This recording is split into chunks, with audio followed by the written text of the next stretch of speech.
गडचिरोली चिमूर लोकसभा मतदारसंघात जाहीर प्रचार संपल्यावर आज आता घरोघरी संपर्क अभियान सुरू झाले। प्रचाराच्या अंतिम दिवशी गडचिरोली शहरातून रॅली काढून काँग्रेस आणि भाजप उमेदवारांनी शक्ती प्रदर्शन केलं। जाहीर प्रचार संपल्यामुळे आता प्रत्यक्ष संपर्कावर भर दिला जातोय आणि या मतदारसंघामध्ये काँग्रेस विरुद्ध भाजप अशी थेट लढत आहे।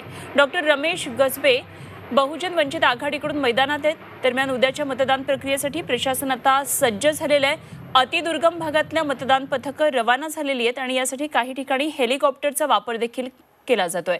नव्या कृषी महाविद्यालय प्रांगणामध्ये याची जोरदार तयारी सुरू आहे।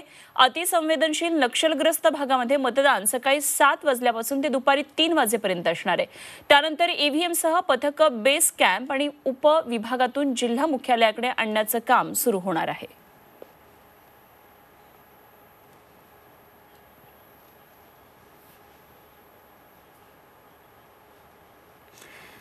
तर उद्या महाराष्ट्रामध्ये पहिल्या टप्प्यातलं मतदान हे पूर्व विदर्भामध्ये होते आणि या संदर्भात मतदानाची नेमकी तयारी आता कशी सुरू आहे जाणून घेऊया। आमचे प्रतिनिधी सध्या आपल्या संपर्कात आहेत। दीपक भातुसे आमचे प्रतिनिधी सध्या चंद्रपूरमधून थेट आपल्या संपर्कात आहेत, तर अमर काणे नागपूरमधून आहेत। सगळ्यात पहिल्यांदा जाऊया दीपककडे।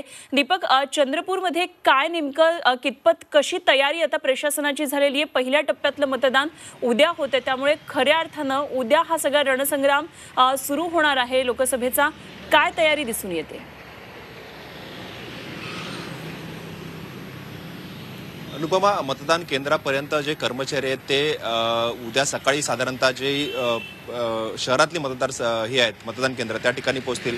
मात्र दुर्गम भागात आहेत ते आजच बऱ्याच ठिकाणी मतदार केंद्रावरती साधारणतः कर्मचारी वर्ग जो आहे तो सगळा आपली यंत्रणा घेऊन पोहोचेल। विशेषतः चंद्रपूरच्या बाजूला जो गडचिरोली जिल्हा आहे, जो अतिसंवेदनशील म्हणून ओळखला जातो, नक्षलग्रस्त जिल्हा म्हणून ओळखला जातो, या जिल्ह्यामध्ये मतदान पार पाडणं हे प्रशासनावर समोरचं सगळ्यात मोठं आव्हान असतं आणि या ठिकाणी दुर्गम भागापर्यंत ही सगळी यंत्रणा पोहोचवणं याच्यासाठी प्रशासनाची 2 दिवसापासूनच तयारी सुरू असते। काही दुर्गम भागांपर्यंत तर जवळपास 10 ते 15 किलोमीटर चालत जे आहे ते सगळ्या यंत्रणेला जावं लागतं। सगळे कर्मचारी जे आहेत ते कर्मचारी हे सगळं साहित्य घेऊन जवळपास 10 ते 15 किलोमीटरची पायपीट करत मतदान केंद्रापर्यंत पोहोचत असतात आणि मतदान झाल्यानंतर पुन्हा तेवढीच पायपीट करत परत येण्याचं काम त्यांना करावं लागतं। त्यामुळे दुर्गम भागामध्ये मतदान यंत्रणा सज्ज ठेवण्यासाठी प्रशासनाला जास्त मेहनत आणि कष्ट करावे लागतात। शहरी भागात ही सगळी तयारी जवळपास आता पूर्ण होत आलेली आहे। गडचिरोलीमधल्या बऱ्याच भागांमध्ये मतदान यंत्रणा जी आहे ती काल पोहोचलेली आहे, तर काही ठिकाणी आज ही यंत्रणा सकाळी लवकर निघून दुपारपर्यंत त्या ठिकाणी पोहोचेल, कारण संध्याकाळच्या आत त्यांना सगळा हा प्रवास संपवायचा असतो आणि रात्रीच्या पूर्वी मतदान केंद्रापर्यंत जायचं असतं। या सगळ्या मतदान कर्मचाऱ्यांचा जो मुक्काम आहे तो त्या ठिकाणीच असतो, मतदान केंद्राच्या ठिकाणी। आणि गडचिरोलीमध्ये उद्या दुपारी 3 वाजता मतदान संपल्यानंतर रात्र होण्याच्या आत हे सगळे कर्मचारी जे आहेत ते मतदान साहित्य सगळं घेऊन। खरं दीपक, एकंदरीतच हा सगळा दुर्गम भाग असल्यामुळे प्रशासनाला तयारी करणं देखील खूप आव्हानात्मक आहे आणि त्या दृष्टीने अर्थातच प्रशासनाची सगळी तयारी सुरू आहे। जय्यत तयारी सध्या प्रशासनाची सुरू आहे।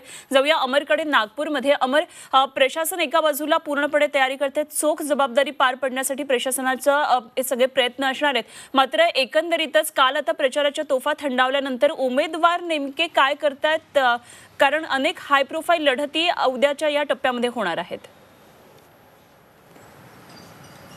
अगदी बरोबर आहे, प्रशासन पूर्णपणे सज्ज झालेलं आहे। तर दुसरीकडे प्रचार संपल्यानंतर पोल मॅनेजर्स सक्रिय झालेले आहे आणि अगदी पूर्व विदर्भातल्या भाषेत म्हणायचं झाल्यास चुहा मीटिंग जे गुप्त बैठकीला काल दुपारनंतर सुरुवात झालेली आहे, कारण की या गुप्त बैठकी बरेचदा फार महत्त्वाच्या असतात।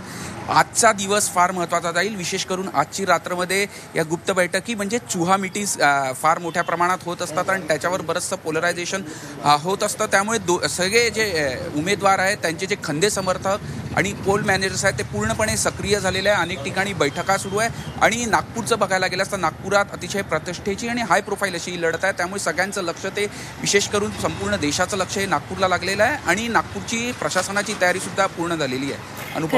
धन्यवाद दिलेल्या सगळ्या सविस्तर माहितीसाठी अमर काणे आणि दीपक भातुसे आमचे प्रतिनिधी आपल्याबरोबर होते। आणि पहिल्या टप्प्यातलं मतदान उद्या ज्या ठिकाणी होणार आहे नेमकी प्रशासनाची तयारी आणि उमेदवारांचं नेमकं काय चाललेलं आहे, गुप्त बैठकांच्या माध्यमातून कशी रणनीती आखली जाते याविषयी माहिती देत होते। दोघांचे धन्यवाद।